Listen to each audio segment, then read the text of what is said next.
আপোনালোকক আজি মই নতুন এটা জ্ঞান এটা দিব বিচাৰিছোঁ।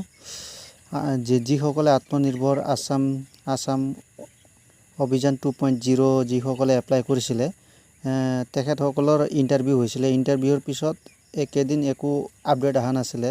ৰিচেণ্টলি আজি ফোন আহিছিলে। ফোন আহি কেনে আপোনালোকক ক'ব দিছিলে যে অ' টি পি লগ ইন কৰি কিনে অ' টি পিটো দিয়া কথা কৈছিলে বন্ধুসকল। সেইকাৰণে মই সোধাৰ পিছত তাৰপিছত তেখেতলোকে কৈছিলে লগ ইন কৰি কিনে আপুনি এই অ' টি পিটো যাব। তাৰপিছত অ' টি পি যোৱাৰ পিছত আপোনাৰ যোনটো মোবাইল নাম্বাৰ আছিলে সেইটো মোবাইল দ্বাৰা কৰিব লাগিব বুলি কৈছিলে। যিহেতু আপোনালোকে ইয়াত আপোনালোকে গুগলত যাব। গুগলত গৈ কিনে আত্মনিৰ্ভৰ আসাম এইটো আছে হয়। আৰু থকাৰ পিছত আপুনি চাৰ্চ কৰি ল'ব। চাৰ্চ কৰাৰ পিছত এনেকৈ পেজটো খোল খাই যাব। চিফ মিনিষ্টাৰ আত্মনিৰ্ভৰ আসাম 2.0 ইয়াত ক্লিক কৰিব। ক্লিক কৰাৰ পিছত আপোনাৰ এনেকৈ পেজটো খোল খাই যাব। তাৰপিছত আপোনাৰ লগ ইনৰ অপশ্যনটো থাকিব। আপুনি চাই ল'ব এইটো লগ ইনৰ অপশ্যনটো চাই ল'ব। এইটো লগ ইনৰ অপশ্যন।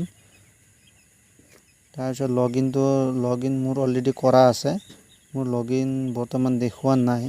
কৰাৰ পিছত আপোনাৰ এনেকৈ পেজ খোল খাই যাব। ৰেজিষ্ট্ৰেশ্যন মোবাইল নম্বৰ আগতে যোনটো এপ্লাই কৰোঁতে ৰেজিষ্ট্ৰেশ্যন কৰা আছিলে সেইটো মোবাইল নম্বৰটো দিব লাগিব।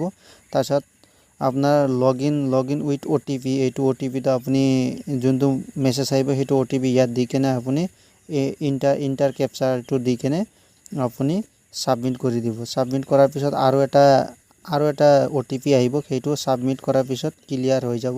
তাৰপিছত আপোনাৰ ৱেলকাম টু আপোনাৰ যাৰ নামত আছে তাৰ নাম আহিব। যেনেকৈ আপোনালোকক মই দেখাই আছোঁ মোৰ অলৰেডি হৈ গ'ল। এতিয়া বাৰ নহ'ব, একবাৰেই হ'ব। এনেকৈ আহি যাব। তাৰপিছত এইটো লাষ্টত আহি যাব এনেকৈ welcome to Raju Thakuri consumer consent এনেকৈ বুলি আহি যাব।